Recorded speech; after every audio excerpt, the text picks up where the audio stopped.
Hello and welcome to Real Hi-Fi Help.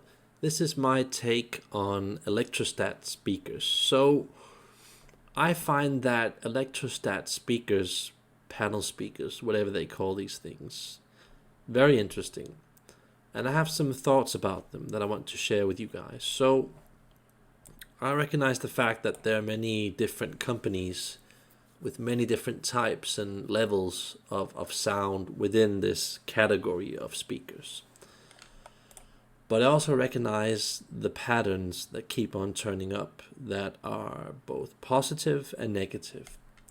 So, what I hear a lot with these speakers is that there is this sort of window of opportunity that is, I would say, very easy to fall for, where simply you don't understand the amount of effort it requires to fully open it up. And depending on a huge list of factors, getting into this world, where the windows opens fully up and you can fully get into that world and access the detail past the narrow opening window. I just find that very difficult, even for a guy on my level who has tried most things and that knows how most things are going to sound like. It can be very, I would say, unpredictable with electrostat speakers because I just feel that they are sometimes ultra reactive in a way that isn't necessarily good. And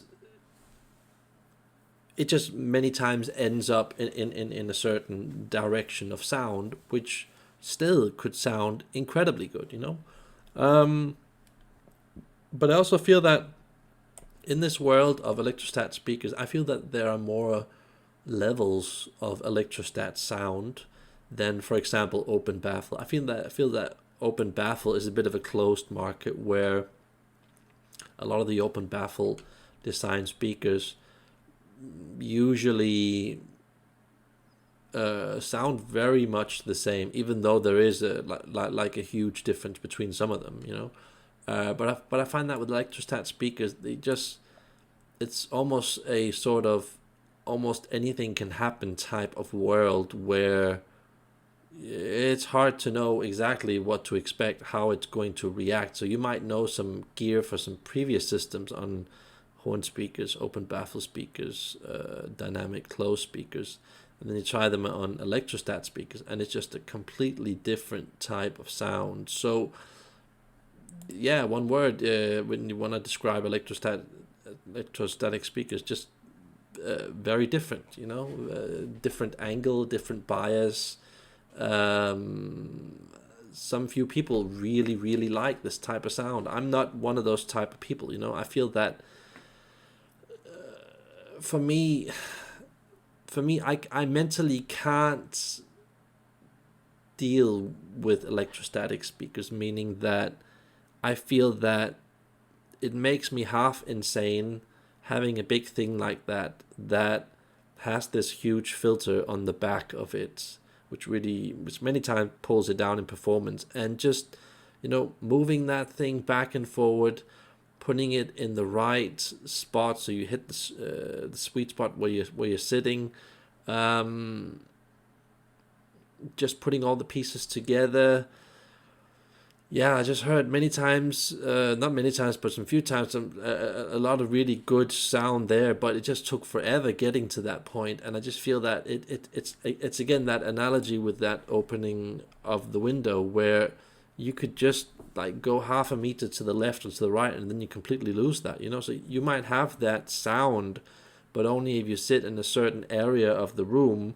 And electrostatic speakers, they have to have a certain distance from the back wall, which also can be very, very, very difficult to make space for, and having your gear then close to it also difficult. Some of those speakers also require a certain amount of humidity in the air for it to sound properly, and it's just for me it's just a pain in the ass, to be frank. But then once in a while, you hear that certain electrostatic speaker that just sounds so magical, so fast, so just, I mean, they have a tendency of having this really cool voicing where instruments pop out and they're linear and they're fresh and they're edgy, and it does really get to your mind. No, it's almost like a form of brainwashing in a way, and I kind of really like that,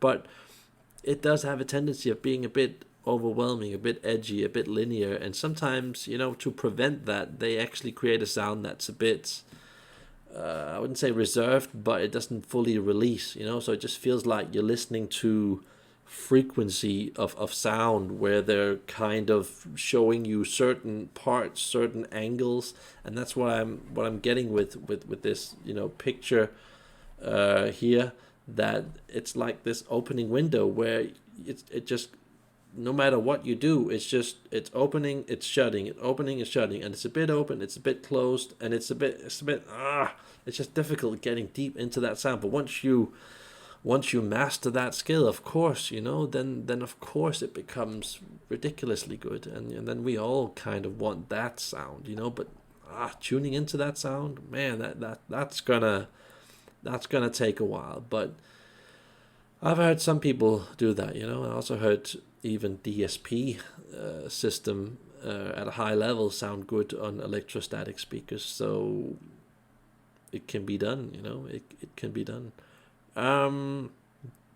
But I would say that a word of caution is that if you're one of those regular peoples that don't have a lot of understanding of hi-fi, and have a really basic bad setup where you haven't got a dedicated power group, you haven't got an earth connection, you're using really crappy cables that don't match on top of that, and it's just a lot of different brands. So you have like a Lyngdorf CD player with, I don't know, what can you mix with that, with like a Negra preamp with some monoblocks from Krell and a streamer that's Aurenda, that's most likely going to sound horrible, even though that all of those things in their own elements could sound pretty good. So that's just what I'm trying to say, it's, for me, electrostatic speakers can easily become people just listening to gear, certain frequencies, certain types of sounds, and then you do this and that with the gear, and then you get like a different spin on the sound. That's kind of, for me, what electrostatic speakers are. Also a bit with open baffle, and also a bit with horn speakers. But I can't generalize and put all the electrostatic speakers in one category, and horn speakers, open baffle speakers. I just feel that these things that I've mentioned are tendencies, especially that it's light in sound and doesn't have that full impact and weight. It feels as if that panel that's, perhaps making the treble and mid-range area that's supposed to go with some, I don't know, bass port speakers at the back or whatever, it just feels like it's almost broken into pieces and trying to come together, and it's just putting those pieces together, it just is very difficult, very time demanding. And I think some people really like having that problem, thinking that, ooh, if I do this and that, then it kind of does this with the sound. And what if I then move the speaker over here and put another CD player to it and make it a bit warmer with this cable? Will it then give me what I want? I just, for me, personally, that is hi-fi on a lower level. But I get that a lot of people like that type of sound. I also used to be into a type of sound like that. So I wouldn't say to people, don't try electrostatic speakers. Definitely not. I would say try many different types of electrostatic speakers in many different price ranges. And a lot of different gear and a lot of different rooms, and try and figure out, do you like this type of sound? I think that we all could learn to love electrostatic speakers, open baffle, closed designs, dynamic speakers, or whatever they're called, and horn speakers or whatever. I think we all could to some degree like all of those speakers, but it depends on the coupling. If you can create a really good coupling, meaning that you have the matching gear that is the same religion, with the same cables, with the same power, have a really good streamer that plays with the sound and not against like most streamers do. And, of course, assuming that you have your basics in order, all the power cables are in phase and you have, like I said, a proper earth connection, you can basically make anything in the hi-fi world sound good, And of course, electrostatic speaker, open baffle, and all the others that I mentioned, they will have their own sound. And of course, depending on company level, all of that stuff, they will have all a very different type of sound. So it's all relative, But I just think statistically, if you don't know what you're doing, I just think value wise, time wise, I would not recommend this for normal people. And if they then do go over to electrostatic speakers, then perhaps I would suggest some more warm and compatible sound to be paired with electrostatic speakers.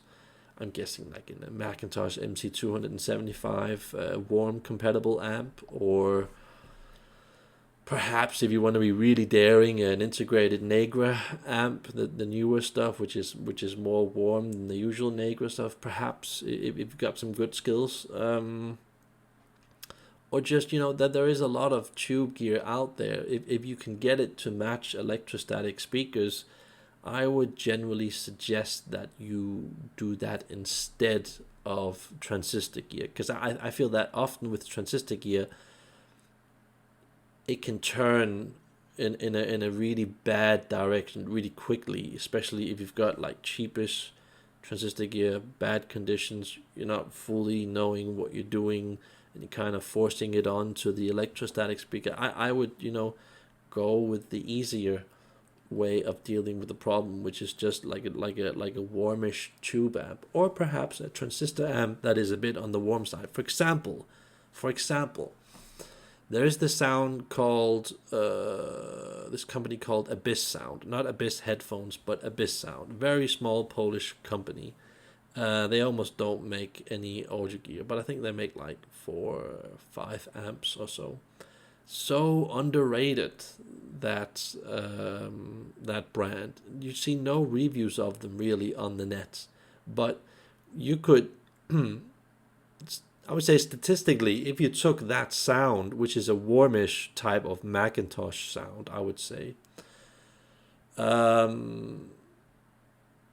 would say that would fit onto a lot of electrostatic speakers, and it has a lot of power that it should be able to run basically all of them out there. So that's a good tip, I wouldn't try to do something like taking a lower class Pass Labs or Mark Levinson or Macintosh or Class A, or lower class Vincent or Musical Fidelity, or like a lower class Yamaha or Denon, and trying to put that on a random electrostatic speaker.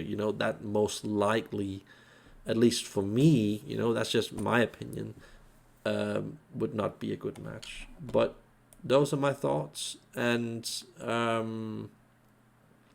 bit more here that I wrote.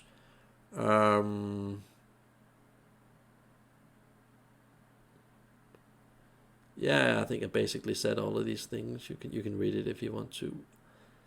It's just that sweet spot, So difficult to get that sweet spot where you're sitting and then get into that deep sound and go deeper and deeper into the sound. It's very difficult, but I've heard it. It does exist, It isn't an illusion. It isn't fakery. It isn't trickery. You hear it basically from the start when you're into this. And also, I want to get into closed back speakers with ribbon tweeters. Once you get into some really good expensive ones, usually it also you can get into this area that's just crazy good, crazy good. Like for example, that I said with Verity Sarastro speaker, that's a ribbon tweeter.